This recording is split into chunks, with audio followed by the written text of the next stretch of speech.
আপনারা দেখতে পাচ্ছেন অসীম সরকার বলে একজন গায়ক, মানে যিনি গান করে করে বাউল গেয়ে গেয়ে বেড়ান, অসীম সরকারের মতো একজন ছোট লোক, ইডিয়েট, ইতর, এই কোয়ালিটির মানুষ পর্যন্ত সোশ্যাল মিডিয়াতে এসে বলছে আমরা ওয়াকফের বিল পাস করে দিয়েছি, পরবর্তী বিল পাস হবে, ভারতবর্ষ থেকে কোরআন নামক কিতাবটা পরিবর্তন করে দিতে হবে। কি বলছি বুঝতে পারছেন? অসীম সরকারের মতো একজন দীপিকা, অসীম সরকারের মতো একজন বেঈমান বিশ্বাসঘাতক, এর মতো ছোট লোক সে পর্যন্ত বলছে পরবর্তী পদক্ষেপ আমাদের কোরআন পরিবর্তন করতে হবে। সোশ্যাল মিডিয়াতে দেখেছেন এই বক্তব্যটা? কেউ দেখেছেন আপনারা? আমি মুমতাজুল ইসলাম বলছি, আল্লাহ পবিত্র আল কোরআনের ভিতরে বলেছেন ইন্না নাহনু নাযালনা যিকরা ওয়া ইন্না লাহু লাহাফিজুন, কোরআন আমি অবতীর্ণ করেছি, সংরক্ষণের দায়িত্ব কার? আল্লাহ। তাই না? আমি অসীম সরকারকে বলবো সারা ভারতবর্ষের যত ছাপাখানা আছে সব ছাপাখানা আপনি বন্ধ করে দেওয়ার ক্ষমতা থাকলে করে দেন। কোরআন যত ছাপা হয়েছে এই মুহূর্তে সমস্ত কোরআন যদি আপনি আগুনে পুড়েও যদি দেন আমাদের কোনো আপত্তি নেই, কারণ কোরআন কাগজের আকারে সংরক্ষণ করবে আল্লাহর এ দায়িত্ব নয়। আল্লাহ কোরআন সংরক্ষণ করবেন কোথায়? হাফেজদের মস্তিষ্কে। ওই জন্য সারা পশ্চিম বাংলায় আশ্চর্য কেতাব অন্ধ ছেলে কোরআনের হাফেজ দেখতে পান আপনারা। মানে নরেন্দ্র মোদী সরকার যদি কাল সকালে যদি পার্লামেন্টের বিল যদি পাস করে সমস্ত ছাপাখানা থেকে কোরআনকে নিষিদ্ধ করা হবে। আমি মুমতাজুল ইসলাম বলছি, শুধু ছাপাখানাতে ছাপতে যত টাইম, আমরা কোরআন বার করতে তত টাইম লাগবে না। আল্লাহ কোরআন হেফাজত করবে তাহলে কোথায়? হাফেজদের মস্তিষ্কে। প্রত্যেক ছেলেকে কোরআন হাফেজ হতে হবে, এটা কোরআনের নিজস্ব দাবি। কি বলছি বুঝতে পারছেন? আপনি মদিনা ইউনিভার্সিটিতে পড়তে যান, ইসমাইল মাদানী সাহেবকে চেনেন আপনাদের এলাকায়? এখানেই বাড়ি, ওনারা আব্বা এসছেন বাবজি জলসা শুনতে, এখানে কোথায় বসে আছেন। মাদানীকে জিজ্ঞেস করবেন মদিনা ইউনিভার্সিটিতে চান্স পেলে মিনিমাম 10 থেকে 15 পারা কোরআনের হাফেজ হতে হবে, তবে ভর্তি নিবে, তার আগে নয়। কি বলছি বুঝতে পারছেন? সৌদির বাচ্চা বাচ্চা ছেলেরা কোরআনের হাফেজ, হাফেজ হতেই হবে, প্রত্যেক বাচ্চাকে মাস্ট হাফেজ হতেই হবে। কি বলছি বুঝতে পারছেন? আল্লাহ তাআলা বলছেন আয়াতুহু যাদাতুহুম ঈমানা, তাদের সামনে কোরআন তেলাওয়াত করলে তাদের ঈমান কি হয়? কি হয়? বেড়ে যায়। ওয়া আলা রাব্বিহিম ইয়াতাওয়াক্কালুন, মুমিন কার উপরে ভরসা করে? আল্লাহর উপরে। আমরা আল্লাহ ছাড়া কাউকে ভয় পাই না। আমাদের যতই হুঙ্কার দেওয়া হোক আমরা কারো হুঙ্কারে ভয় পাই না, কারণ আপনারা জানেন সারা ভারতবর্ষের মাটিতে এই মুহূর্তে কি দিন চলছে। নরেন্দ্র মোদী সরকার, আরএসএস দ্বারা পরিচালিত সরকার, এই সরকারের কালা কানুন ওয়াকফ বিলের ব্যাপারে যে ঘটনা ঘটেছে, সারা বাংলা সারা ভারত জুড়ে তার প্রতিবাদ সভা চলছে, দেখছেন না? একবারে এক এক রকমের ভয় দেখাচ্ছে। আমরা কোনো ব্যাপারে ভয় পাই না, কারণ হচ্ছে এই আমরা এর আগেও ফিরাউনের মতো নেতার সাথে লড়াই করে এসেছি, আমরা নমরুদকে দেখেছি, আমরা এর আগেও আবু জেহেলকে দেখেছি, আমরা এর আগেও আবু লাহাবকে দেখেছি, এর আগেও 2024 সালে বাংলাদেশের হাসিনাকে পর্যন্ত দেখেছি। এক কথায় ইমানদার আলেম ওলামাদের পিছনে, মুসলিমদের পিছনে যারাই লেগেছে আল্লাহর পক্ষ থেকে তারাই ধ্বংস হয়েছে। নরেন্দ্র মোদী সরকার ধ্বংস হবে সময়ের অপেক্ষা, সময়ের অপেক্ষা। বলছে আমাদেরকে তাড়িয়ে দেওয়া হবে দেশ থেকে। তোমার বাপের দেশ নাকি এটা? তুমি তাড়িয়ে দিবে?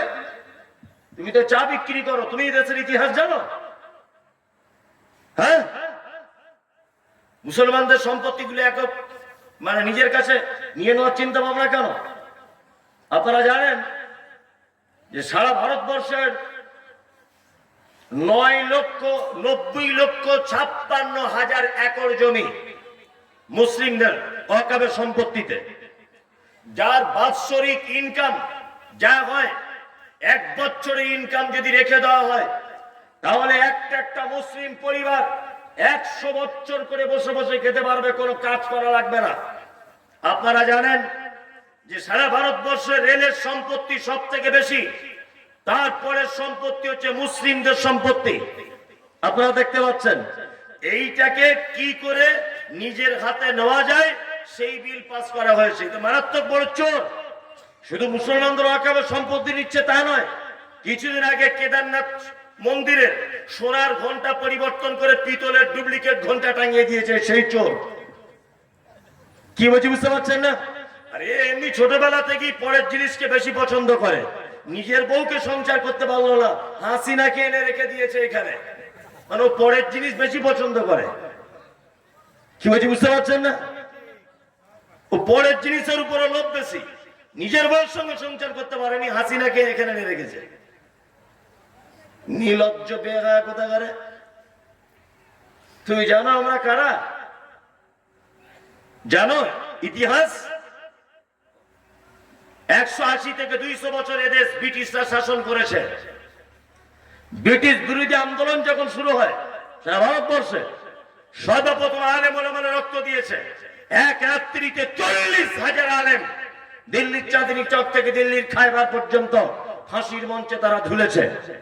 আমরা আজ পর্যন্ত প্রমাণ দেওয়ার জন্য এই সবুত পেশ করতে পারি, দিল্লির গেটে আজ পর্যন্ত 60,000-এর কাছাকাছি মুসলিম শহীদ বীরদের নাম স্বর্ণোজ্জ্বল অক্ষরে লেখা আছে। ওই জায়গাতে শুভেন্দু অধিকারীর বাপের নাম লেখা নেই, অমিত শাহর বাপের নাম লেখা নেই, নরেন্দ্র মোদীর বাপের নাম লেখা নেই। 60,000 মুসলিম শহীদদের নাম আজ পর্যন্ত বড় করে লেখা আছে। আমরা এই দেশের আদি নাগরিক, আমাদের সঙ্গে বেশি বাড়াবাড়ি না করাই ভালো। আমরা সেই জাতি, 313 জন বদরের মাঠ কাঁপিয়ে দিয়ে চলে এসেছি আমরা। তারা যত সহজ ভাবছো তত সহজ নয়, যত সহজ ভাবছো তত সহজ নয়। আপনারা জানেন আমি আজকে সারাদিনে কত প্রোগ্রাম করতে করতে এখানে এসেছি। ওয়াকফ বিল বাতিল করার দাবিতে প্রোগ্রাম করতে করতে আপনাদের এখানে লাস্ট প্রোগ্রাম চলছে আমার। আপনারা জানেন আগামী 26 তারিখ ব্রিগেড ময়দানে সমস্ত মুসলিম সংগঠনরা ঐক্যবদ্ধভাবে কলকাতার ব্রিগেডে ডেকেছে। আপনারা যাওয়ার জন্য রেডি থাকুন ইনশাআল্লাহ। সকলে যাবেন, যে যেভাবে পারবেন, গাড়িতে করে যান, বাসে যান, ট্রেনে যান, যেভাবেই হোক এই বিল প্রত্যাখ্যান না করা পর্যন্ত আমরা ময়দান ছাড়ছি না। যে কোনো মূল্যে কলকাতার রাজপথ 26 তারিখ আমরা অচল করে দিব। এটাও যদি বিল প্রত্যাখ্যান না হয়, কাফনের কাপড় মাথায় বেঁধে পার্লামেন্ট পর্যন্ত ঘেরাও করব। কৃষকদের বিল যদি পরিবর্তন হয়, 2% বসবাস করে তারা ভারতবর্ষের মাটিতে, আমরা 27% মুসলমান ভারতবর্ষের মাটিতে বসবাস করি। আমাদের বিল আমরা প্রত্যাখ্যান করে তবে দিল্লি থেকে আমরা ফিরবো, তার আগে ফিরবো না ইনশাআল্লাহ। যেখানেই আপনারা দেখবেন মিটিং মিছিল হচ্ছে, অংশগ্রহণ করবেন, তবে রাস্তা জ্যাম করবেন না, বাড়ি ভাঙচুর করবেন না, গাড়িতে আগুন দেবেন না, অপ্রীতিকর কোনো ঘটনা ঘটাবেন না। তাহলে কিন্তু এই প্রতিবাদ বন্ধ হয়ে যাবে বলে দিলাম। প্রতিবাদ আমাদের দীর্ঘদিন যাবত করতে হবে যতক্ষণ বিল পরিবর্তন না হবে। ওই জন্য ঠান্ডা মস্তিষ্কে আপনারা বিল পরিবর্তন করার জন্য আন্দোলনে নামুন, যে যে স্তরে যেভাবে পারবেন। তবে বলে দিচ্ছি, পাড়া থেকে যদি কোনো র্যালি বার করেন, প্রতিবাদ সভা মিছিল যদি করেন, অবশ্যই লক্ষ্য রাখবেন যে সেই ভিড়ের ভিতরে RSS মার্কা বিজেপির কোনো লোক গোপন ভাবে আছে কিনা। আপনারা জানেন জঙ্গিপুরে যে ঘটনা ঘটেছে, সুতি থানাতে যে ভাঙচুর ঘটনা ঘটেছে, এইগুলো কিন্তু মুসলমানরা কেউ করেনি। সব RSS মার্কা কিছু লোক ভিতরে ঢুকে গোপন ভাবে তারা করে রাজ্য সরকারকে কলঙ্কিত করার জন্য এবং মুসলিমদেরকে কলঙ্কিত করার জন্য পরিকল্পিত ভাবে এগুলো করা হচ্ছে। কি বলছি বুঝতে পারছেন? যেখানে প্রতিবাদে যাবেন, যদি দেখেন যে কেউ গোপন ভাবে ক্যামেরা করছে, আমাদের লোক নয় ওটা, কেউ প্রতিবাদ করবেন। কি বলছি বুঝতে পারছেন? যদি দেখেন দলের ভিতরে কোনো নতুন লোক ঘুরছে, ভাববেন এই এক গোয়েন্দা, এই গিয়ে ভাঙচুর করবে, আর দোষ হবে কাদের? মুসলমানদের। এই সমস্ত চক্রান্ত থেকে আপনারা দূরে থাকবেন ইনশাআল্লাহ। ইনশাআল্লাহ আমরা এই প্রতিবাদ জানিয়ে যাব। আর অন্তত পক্ষে আল্লাহর দরবারে এইটা বলতে পারবেন, যে আল্লাহ কিছুই করতে পারিনি, তবে ব্রিগেড ময়দানে ইসলামের জন্য এতটুকু টাইম আমি বার করে দিয়েছিলাম। এতটুকু তো বলতে পারবেন? সকলেই যাওয়ার চেষ্টা করবেন ব্রিগেডে 26 তারিখ, মনে থাকবে? হ্যাঁ, একদম একতাবদ্ধ ভাবে যাবেন। আপনারা জানেন এতদিন পর্যন্ত 1947 সালে 15 আগস্টে দেশ যেদিন স্বাধীন হয়, তারপরে 1956 সালে কংগ্রেস পিরিয়ড একটা আইন আনা হয়েছিল যে ওয়াকফ সম্পত্তিতে একটা বোর্ড দ্বারা পরিচালিত হোক। ওই জন্য আমাদের ইমাম সাহেবদের টাকা, মসজিদের ওয়াকফ সম্পত্তি, মাদ্রাসার ওয়াকফ সম্পত্তি সংক্রান্ত যাবতীয় বিষয় সমস্ত কিছু আমরা অভিযোগ জানাতাম কলকাতার ওয়াকফ বোর্ডে। কিন্তু বর্তমান নরেন্দ্র মোদী সরকার যে বিল পাস করেছে, আর ওয়াকফ বোর্ড বলে কিছু থাকবে না, সমস্তটা সরকারি আধিকারিকদের হাতে চলে যাবে। এবং আপনার আব্বা মারা গেছে, কবরস্থানের দক্ষিণ দিকে না পূর্ব দিকে মাটি দেবেন, এইটা জানতে হবে কার কাছে? ডিএম এর কাছে। ডিস্ট্রিক্ট ম্যাজিস্ট্রেট যতক্ষণ না পর্যন্ত বলবে আপনার আব্বার কবর দিতে পারবেন না, আপনাদের মসজিদের ইমাম নির্বাচন করবে ডিস্ট্রিক্ট ম্যাজিস্ট্রেট। আর আপনি যে ঈদগাতে নামাজ পড়েন, এই ঈদগার ইমাম নির্বাচন করবে অমিত শাহ, তখন বড় বিপদ হয়ে যাবে। কি বলছি বুঝতে পারছেন? ওই জন্য আগে থেকে এই আন্দোলনে পিছপা হবেন না।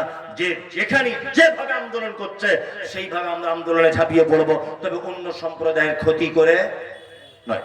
মাথায় রাখবেন এটা। আল্লাহ তাআলা বলছেন আয়াতুহু যাদাতুহুম ঈমানা ওয়া আলা রাব্বিহিম ইয়াতাওয়াক্কালুন। খায়রিহি ওয়া শাররিহি মিনাল্লাহি তাআলা। ভালো মন্দ আমরা কার উপরে ভরসা করব? আল্লাহর উপরে, তাই না? আল্লাহ মুমিনদের আরো গুণ বলছেন কি? আল্লাযীনা ইউকিমুনাস সালাতা ওয়া মিম্মা রাযাকনাহুম ইউনফিকুন। আল্লাহ বলে মুমিন তারা মসজিদে আজান হলে বিছানায় ঘুমাতে পারে না, পৌষ মাসের কনকনে শীত হোক আর গ্রীষ্মকালের গরম হোক, যে কোনো টাইমে হোক না কেন, আল্লাযীনা ইউকিমুনাস সালাত, বলেন সালাত আদায় করে। বলেন কি করে? মিম্মা রাযাকনাহুম ইউনফিকুন। আর মুমিন কি করে? দান করে। তাই নামাজ পড়েন 5 ওয়াক্ত কারা? হাত তুলুন, পানি বোতলটা দেখি, হাত তুলুন। হ্যাঁ, আর রমজান মাসে করে ছেড়ে দিয়েছেন কারা?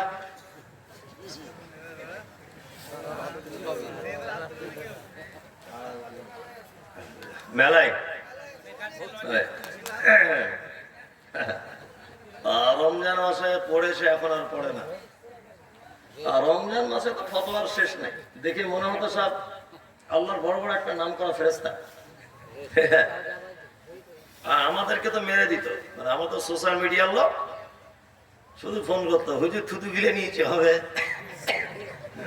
হবে থুতু। দুপুরবেলা হুজুর দুপুরবেলা শুয়েছিলাম, ঘুমাই পড়েছি, আমার বউ পাশে শুয়েছিল, মাঝখানে বালিশ দেওয়া ছিল, কিন্তু ওর গায়ে হাত উঠে গেছে, হবে? ওই লোকটা এখন দাঁড়িয়ে পেচ্ছাপ করছে, ওই লোকটাই বাস্তব না? যে লোকটা থুতু গিলে নিলে রোজা হবে কিনা ফতোয়া জিজ্ঞেস করতো, ও এখন দাঁড়িয়ে পেচ্ছাপ করে বর্তমানে, বাস্তব নয়? বাস্তব। রাত্রি এখন 1টা বাজে। যারা এখানে বসে আছেন আপনাদের কাছে বিনীত অনুরোধ যে আপনারা অন্তত পক্ষে সালাত আদায় করুন। কি বুঝি বুঝতে পারছেন? 5 ওয়াক্ত যারা সালাত আদায় করেন আলহামদুলিল্লাহ। আমাদের বর্তমান বাজারে 4 কোয়ালিটির নামাজি আছে। কয় কোয়ালিটির? 4 কোয়ালিটির। বলবো? বলি। 1, কিছু লোক আছে জোহরে যায়, আসরে যায়, মাগরিবে যায় না, এশায় দোকান বন্ধ করে, ফজরে ঘুম ভাঙে না। এরকম লোক আছে না? 2 ওয়াক্ত যায়, 4 ওয়াক্ত যায় না, এরকম লোক। হ্যাঁ, আর এক কোয়ালিটির লোক আছে শুধু জুম্মার দিনে যায়। আবার জুম্মার দিনে শুধু যায় না, এবং সাদা পাঞ্জাবি পরে যাবে, সেন্ট মেরে মনে হচ্ছে আব্দুল কাদের জেলানি ঢুকছে মসজিদে। আর একটা লোক আছে 2 ঈদে যায়, আছে না? আর এক কোয়ালিটির লোক আছে 5 ওয়াক্ত পড়ে, তবে কিছু বুঝে না, এমনিতেই চালায়। চাচা ক বছর নামাজ পড়ছো বাপ? বলছে 30 বছর হবে মনি সাহেব। আত্মাইয়াতটা বলো তো? বলছি ওটা জানি না হুজুর। আচ্ছা আচ্ছা আচ্ছা। বায়ের বাহিনীটা? ওটা জানি না। আচ্ছা আচ্ছা আচ্ছা আচ্ছা। আচ্ছা ওই তাহলে সূরা ফাতিহাটা? বলছি একটু জানি। আচ্ছা আচ্ছা। তখন বলছে কানে কম শুনি তো বাপ, চোখে কম দেখি, এত বড় বড় দোয়া কি আর মুখস্থ করা যায়? ওকে 4 আনা কম দিবেন, বুঝতে পেরে যাবে। ও বলছে যে চোখে কম দেখি, তা 20 টাকার নোট 100 টাকা বলে দেন, ও ঠিক ধরে ফেলবে। আপনি ওইখানে ওর বিরুদ্ধে কথা বলুন, এইখান থেকে শুনতে পেয়ে যাবে। ভালো কথা শুনতে পায় না। কি বলছি বুঝতে পারছেন না? আচ্ছা, যে লোকটা বললো আমি কোনো দোয়া জানি না, যে লোকটা বললো কি কোনো দোয়া জানি না, ও আবার দেখবেন আল্লাহু আকবার, রুকুতে গিয়ে আমি চাচা তুমি যে দোয়া জানো না, তা ঠোঁট গুলো লাটছে কেন? মানে আর এক চিটারে। কি বলছি বুঝতে পারছেন না? মানে এতদিন এই গ্রামের লোককে চিটারি করে হলো না, এবার আল্লাহর সাথে চিটারি করছে মসজিদে। অজস্র মানুষ আছে 2000 আগে। ঠিক বলছি না ভুল বলছি? ঠিক। হ্যাঁ, আমাদেরকে মানুষ প্রশ্ন করে, অনেক প্রশ্ন। কিছু মানুষ আছে আবার তাদের ভোল্টেজ বেশি, রুকুতে সেজদায় যখন যায় পা গুলো এইভাবে রাখতে হয় না, এইভাবে ফাঁক করে না জমা করে? জমা করে। একটা বুড়ো লোক পাটা ফাঁক করে রেখেছে, তো আমি ওকে বলছি চাচা পা গুলো জমা করে রাখো, তো ও ভোল্টেজ বাড়িয়ে দিয়ে বলছে তোর কবরে তুই যাবি, আমার কবরে আমি যাবো, বেশি ভাত ভাত করে বকিস না। মানে বলতে গেলেও দোষ। আমি ছাত্র জীবন থেকে বক্তা। আমি যখন লালগোলা এলাকায় প্রথম জলসা করতে এসেছি, তখন আমার দাড়ি সবে উঠছে, আমার আজও মনে আসে, দাড়ি সবে উঠছে। আমার দাড়ি এখন ভিতরে ভিতরে দুটো একটা পেকে গেছে। আমার এতদিনের জলসার অভিজ্ঞতায় যেখানেই যায় মানুষকে অনেকে প্রশ্ন করে, এই যেমন এখানে একজন করেছে, নদিয়াতে একজন প্রশ্ন করছে আমাকে। কি প্রশ্ন? হুজুর আপনারা বলেন কাঁধে দুজন ফেরেশতা থাকে, আমার জানতে ইচ্ছা করছে তাদের খাতাগুলো কোথায় থাকে, তারা যে লেখে খাতা কোথায় থাকে? তো তোর বাপের মাথায় থাকে। শালা বদমাইশ কোথাকার, এটা জেনে তোর লাভ কি? এটা জেনে তোর লাভ কি? এটা তো ঈমানের বিষয়, তাই না? আমি এখানে এসে প্রায় 8 ঘন্টার কাছাকাছি হবে নাকি মসজিদে বসেছিলাম, 8 ঘন্টার কাছাকাছি মসজিদে বসেছিলাম। একটা লোককে প্রশ্ন করতে দেখলাম না, হুজুর মোবাইলে খুব আপনার বক্তব্য শুনি, আমি 2 রাকাত নামাজ পড়ছি এখানে, আমার নামাজ পড়াটা আল্লাহর নবীর পড়ার মতো হচ্ছে কিনা হাদিস কোরআন দিয়ে একটু চেক করুন তো। একটা লোক আমি আজ পর্যন্ত পাইনি। মনির সাহেব আপনি তো এসেছেন, আমি সূরা ফাতিহাটা বলছি, আমার ফাতিহাটা হচ্ছে কিনা একটু চেক করে দেখুন না। মানে ও নিজের ভুল সংশোধন করবে না, মৌলভী সাহেবদের প্রশ্ন করে কি করে গেঁড়া কলে ফেলা যায় সেই ধান্দায় ঘুরছে। কি বলছি বুঝতে পারছেন না?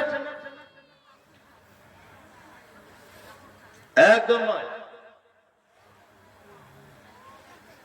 আমার একটা কথা বারবার বলি, আমার একটা ছেলে, আমার ছেলে মিলিটারিতে চান্স পেয়েছে, অরিজিনাল নয় কিন্তু, আমার ছেলে খুব ছোট, বোঝানোর জন্য বলছি। তা মিলিটারিতে ট্রেনিং চলছে, ও মিলিটারি চাকরি করবে আমার ছেলে। তা আমাকে বলছে আব্বু আমি পরীক্ষা দেবো, বলছি দাও। ও দৌড়িয়েছে, ফার্স্ট হয়েছে, long jump high jump first, তা লিখিত পরীক্ষায় ফার্স্ট হয়েছে। তা আমার ছেলে আমাকে বলছে আব্বু এর একটা পরীক্ষা বাকি, এইটা যদি আমি পরীক্ষায় উত্তীর্ণ হতে পারি তাহলে আমার চাকরি কনফার্ম। কোন পরীক্ষায়? বলছে আমার হাইটটা মাপা হবে যে আমি কতটা লম্বা। আমার ছেলে অরিজিনালি কিন্তু 3.5 ফুট থেকে একটু বেশি। আচ্ছা বলুন, কিয়ামত পর্যন্ত যদি আমার ছেলে এই চাকরি ট্রেনিং দেয়, কিয়ামত পর্যন্ত চাকরি হবে এই চাকরি? মিলিটারিতে চান্স পাবে? পাবে না। তার মানে এই চাকরির শর্তটাই কি? হাইট ভালো হতে হবে, তাই না?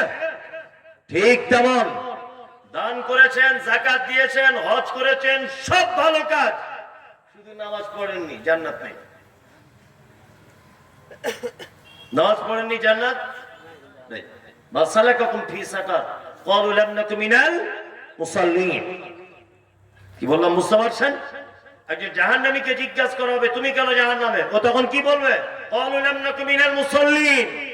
আল্লাহ সব ভালো ছিল, শুধু নামাজ পড়িনি। কি বুঝি বুঝতে পারছেন? আচ্ছা বলুন কি ব্যাপার? হ্যাঁ বুঝতে পারছি। ওই কাগজটাকে দেখি কি লিখেছে সে, দেখি কি এমন মহাভারত লেখা আছে। আসসালামু আলাইকুম।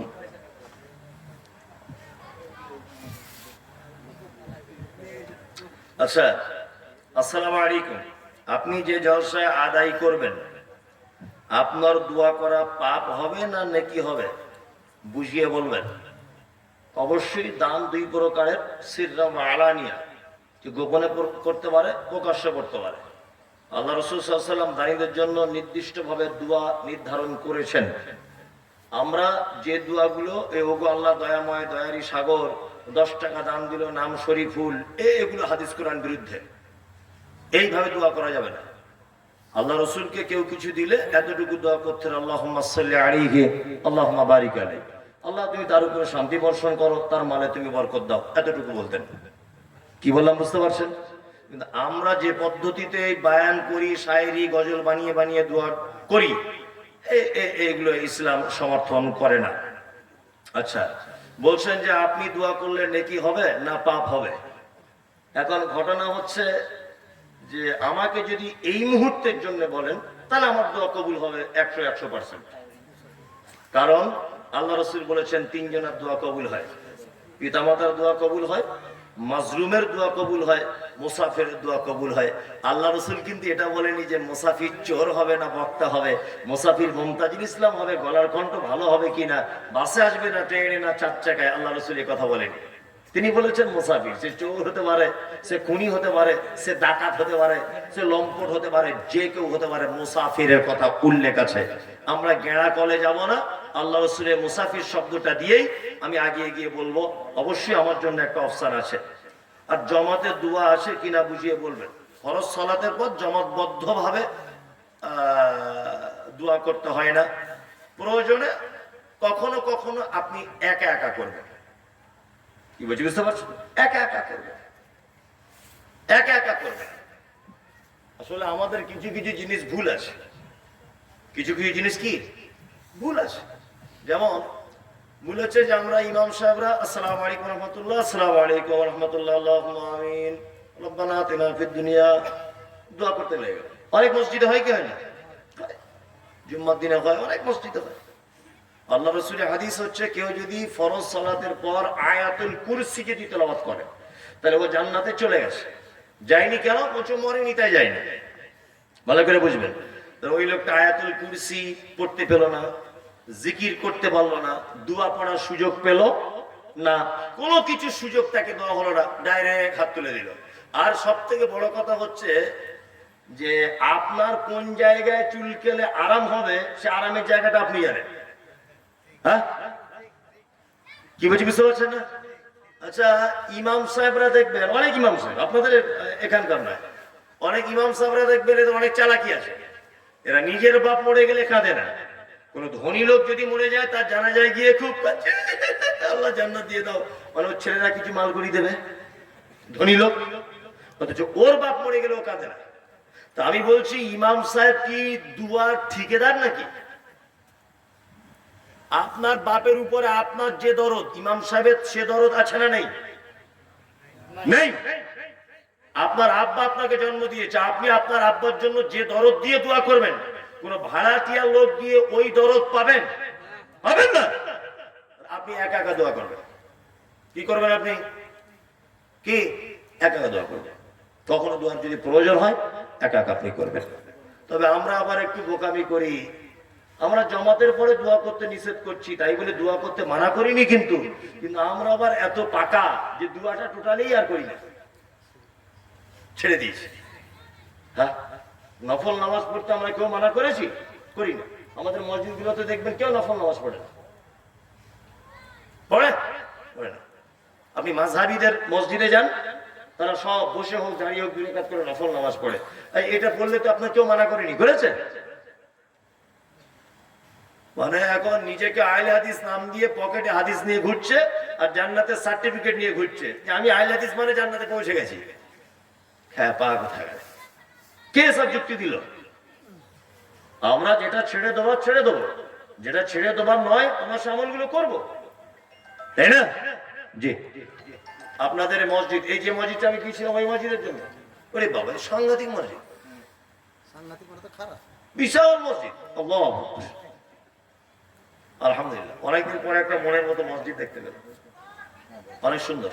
আপনাদের সব মেহনতের টাকা নিশ্চয়ই, না বাইরে থেকে? বিদেশের মসজিদ? গ্রামের? আলহামদুলিল্লাহ, আলহামদুলিল্লাহ। মসজিদ দেখে বোঝা যায় যে আপনারা দানি কি বখিল। আপনারা দানি না হলে এত বড় মসজিদ করা সম্ভব হতো না। তবে মসজিদ আলহামদুলিল্লাহ খুব ভালো, সব ঠিক আছে। মসজিদের উন্নতি করবে, 2 তলা 3 তলা হবে এরকম ব্যাপার নাকি? উপরে কাজ আছে। ওই জন্য আপনারা আল্লাহর রাস্তায় মসজিদের জন্য কিছু সাদাকা করবেন। কারণ হচ্ছে যে সাদাকা একটি বড় ইবাদত। কি বুঝি বুঝতে পারছেন? সাদাকা একটি বড় কি ইবাদত। আর একটা কথা বলে দিই আপনাদের, আপনারা যদি কেউ হজ উমরা করার নিয়ত যদি করেন, তাহলে আমার পক্ষ থেকে একটা লাল গোলাতে অফিস খোলা হয়েছে। আরে অফিসের দায়িত্ব এরা আছে, তোমরা উঠে দাঁড়াও। এরা এই লাল গোলার অফিসের দায়িত্ব পালন করছে। হজ এবং উমরা কেউ যদি করার নিয়ত করেন, এদের সঙ্গে লালগোলা অফিসে যোগাযোগ করবেন, আমি সঙ্গে থাকব। আমার কলকাতা অফিস, দত্তপুকুর অফিস, এখানে ব্রাঞ্চ অফিস একটা করে দেওয়া হয়েছে, এরা তার দায়িত্বে আছে। আপনারা দয়া করে আব্বা মা আত্মীয় স্বজন কেউ উমরা হজ যদি করতে যায়, হজে যায়, এদের সঙ্গে যোগাযোগ করবেন। আমি নিজে গাইড করবো ইনশাল্লাহ, আমি নিজে। আপনারা এদেরকে চিনে রাখুন, কোনো সমস্যা হবে না। এদের সঙ্গে কথা বলবেন, প্রয়োজন আমার সাথে বলবেন। বসো তোমরা। একটা কথা বলে দিই, মসজিদ আল্লাহর ঘর। আল্লাহ রাসূলের হাদিস, আমাদের বাড়িতে মৌমাছির মতো একটা পোকা দেখতে পাওয়া যায়। তারা মাটি দিয়ে বাড়িতে বাসা তৈরি করে। কি দিয়ে? মাটি দিয়ে।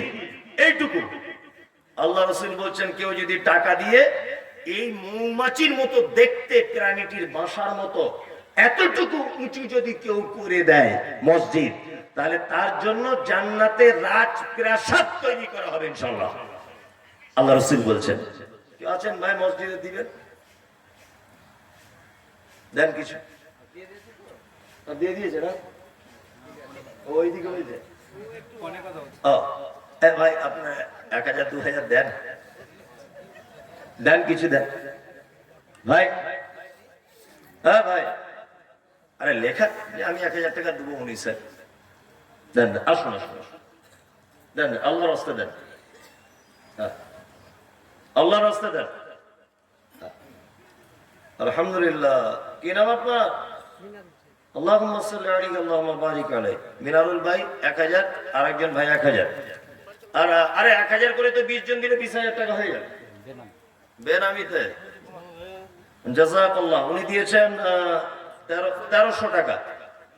দেন মাশাআল্লাহ। কত? 2000 টাকা দিয়েছেন। একে উঠবেন না, 5-7 মিনিট আমি থাকবো, তারপর চলে যাবো। আপনি ওঠা মানে আমি মনে করবো আপনি মসজিদের একটা ইট ভেঙে দিয়ে চলে গেলেন, কারণ আপনাকে দেখে আর একজন পালাবে। আপনি দিতে পারবেন না, 5 মিনিট বসুন। এত তাড়া কিসের আপনার?